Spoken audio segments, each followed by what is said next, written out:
Making history, New York State has a new governor. Her message to the Empire State.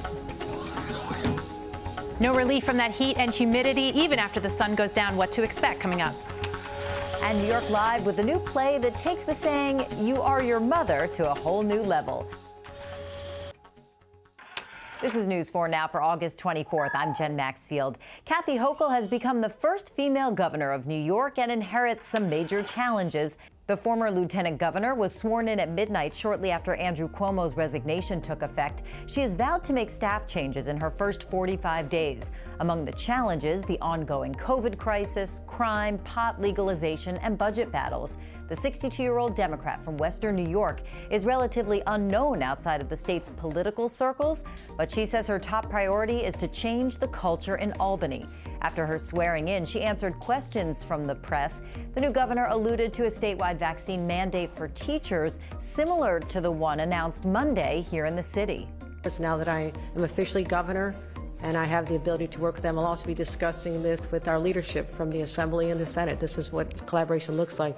I have sat down unofficially with Mayor de Blasio. We had some very nice pastries last week and had a great conversation. And he actually called me prior to his announcement yesterday to alert me. And we talked about this era of cooperation, that there's be no blindsiding. There'll be just full cooperation because I need his best and brightest integrated with my best and brightest. And that's how we'll get through this. And for the first time, a majority of the most powerful figures in New York State will be women, including the state majority leader, attorney general, and chief judge. In his final hours in office, Governor Cuomo granted clemency to 6 convicted killers, including David Gilbert. Gilbert, now 76 years old, was the driver in the infamous Brinks armored truck robbery in Rockland County in 1981. The botched heist left a guard and 2 police officers dead. Gilbert's son, seen in this old photo with his father, is now San Francisco District Attorney Chesa Boudin, who said he's grateful, but also that his heart aches for the families of the 3 victims. In a statement, Rockland County Executive Ed Day said in part that Cuomo's commutation of the 75 years to life sentence of David Gilbert is a further assault on the people of Rockland and New York State. Some refugees from Afghanistan could be headed to New Jersey as the crisis in the country continues. Preparations are underway at Joint Base McGuire-Dix Lakehurst to receive fleeing Afghans. The military shared video of medical supplies and other accommodations. The outreach program, called Welcome Home Jersey City, is also setting up temporary housing. Local churches may do the same. These folks will come in with what's known as an I-94, which enables them to start working right away. They want to stay in the great Garden State. We'll do everything we can to make that work for them and for us.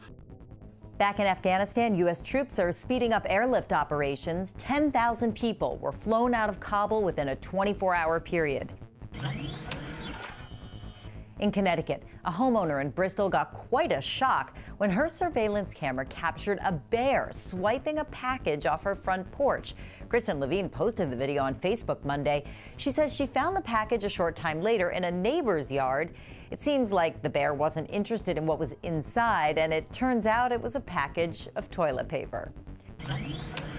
Seafood lovers may be happy as clams to learn a landmark restaurant is reopening. It's a century-old Grand Central Oyster Bar. Their plan is to resume serving meals the day after Labor Day. It was closed for all but 9 days during the pandemic. Reports say Oyster Bar's menu may be slightly limited, and customers must be vaccinated. And that heat and humidity back in full force, and boy, it lingers even through this evening, even after the sun goes down. But as we get to about the dinner hour, still close to 90 degrees in many places, slowly falling off into the mid-70s overnight. But all of that humidity stays locked in. Don't usually talk about the heat index towards the evening hours, but if you do have plans, note that the humidity is going to make a difference before that sun sets. Feeling like it's in the low 90s for around dinner time, and even as we get close to midnight, the feels like temperatures will still be into the 80s, but will be rain-free, so skies are clear and they'll be fair for tomorrow morning. Northwest winds about 5 to 10, not much of a relief as low temperatures staying near 70 in the city. You may have heard the saying, "You are your mother." New York Live with a new off-Broadway play that's taking that saying and running with it. What do you get when you take a larger-than-life Brazilian mother, played by her son, with some music from Cher, Gloria Estefan, Madonna, and Whitney Houston thrown in? You get a little bit of Arturo Luis Sorio's new one-man play, Mi Madre, and today we are catching up with the actor-turned-playwright to find out more. Well, hello? Hello, hello. Hi.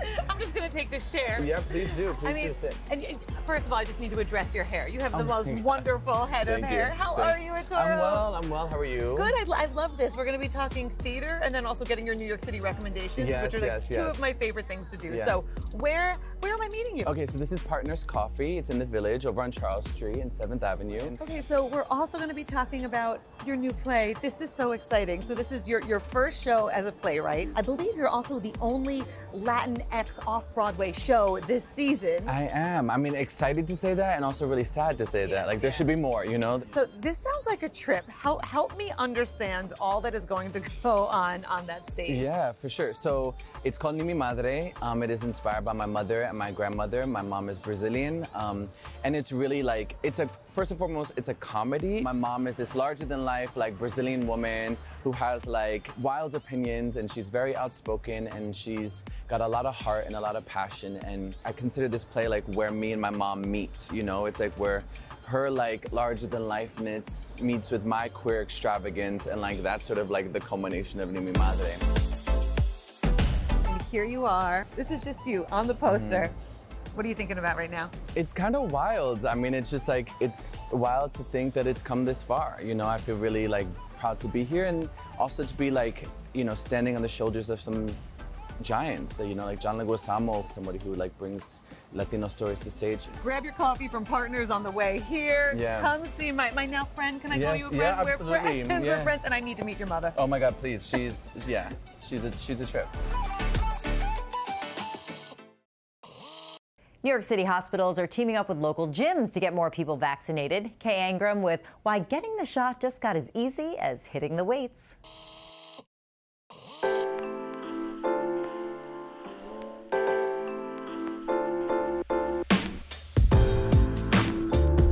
So we're here outside what we call Blink Junction, our gym here in Brooklyn. This is actually a really exciting initiative, an opportunity for Blink Fitness to partner with New York City Health and Hospitals Test and Trace Corps to create activations and mobilize their mobile vaccination sites outside of our gyms. Free vaccinations, scheduling free vaccinations.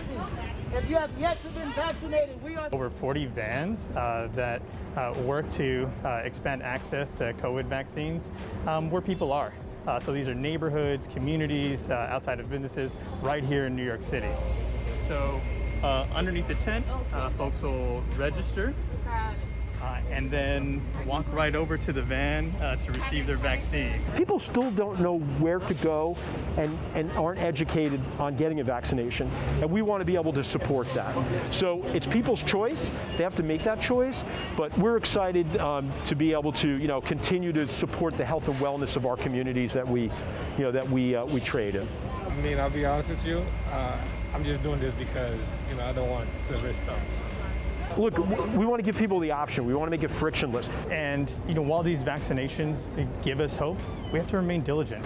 We're still in a state of emergency, and as cases and hospitalizations are climbing, we want to ensure that we make vaccinations readily available, because this is our key. It's the most effective way, not just to protect your health, but the health of your family, your friends, and your community. Your first dose.